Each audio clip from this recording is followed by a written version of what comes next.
अस्सलाम वालेकुम एवरीवन। अच्छा, काफ़ी सारे लोगों का क्वेश्चन ये होता है कि अगर हम यूएस में अमेज़न एफपीए होलसेल के ऊपर काम कर रहे हैं या ऑनलाइन आर्बिट्राज के ऊपर भी काम कर रहे हैं अमेज़न के ऊपर, तो हमें एलएलसी क्यों चाहिए। तो इसका मैं आपको एक्सप्लेन करूंगा कि हमें एलएलसी क्यों चाहिए।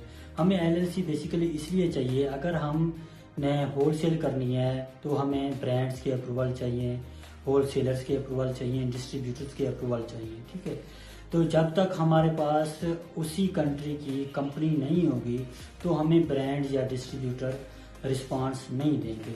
क्योंकि अगर हम पाकिस्तानी कंपनी के ऊपर अकाउंट बना के यूएस में बिजनेस करने जाएंगे, अगर हम उनको कहेंगे कि हमारी कंपनी तो पाकिस्तान में है, जब वो देखेंगे कि पाकिस्तान की कंपनी यूएस में कांटेक्ट कर रही है तो वो आपको रिस्पांस ही नहीं देंगे।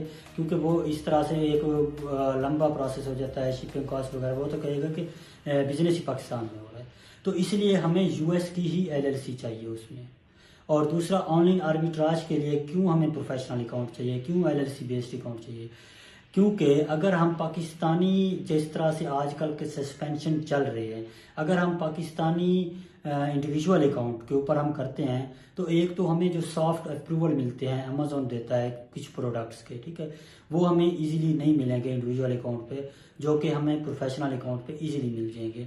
क्योंकि मैंने खुद टेस्ट किए हैं, एक अकाउंट पे हमें उसका सॉफ्ट अप्रूवल मिल रहा होता है और दूसरे अकाउंट पे हमें अप्रूवल नहीं मिल रहा होता। तो इसके हल के लिए अगर आपके पास प्रोफेशनल अकाउंट होगा तो वो सॉफ्ट अप्रूवल भी आपको जल्दी से मिल जाएंगे। दूसरा ये है कि अगर अमेजोन ने आपका अकाउंट सस्पेंड वगैरह करना, जो कोई भी आईपी कंप्लेंट वगैरह आ जाती है, कुछ भी आ जाता है, तो जो प्रोफेशनल अकाउंट होगा अमेजोन उसके ऊपर नोटिफिकेशन आपको भेजेगा कि आपका ये मसला आ रहा है, आप या तो इसको सॉल्व करें या फिर आपकी लिस्टिंग वगैरह सस्पेंड हो जाएगी, जो भी होगा। ठीक है, तो अगर इंडिविजुअल अकाउंट है तो वो अमेजोन कोई नोटिफाई नहीं करेगा आपको, डायरेक्ट वो अकाउंट आजकल सस्पेंड कर देता है।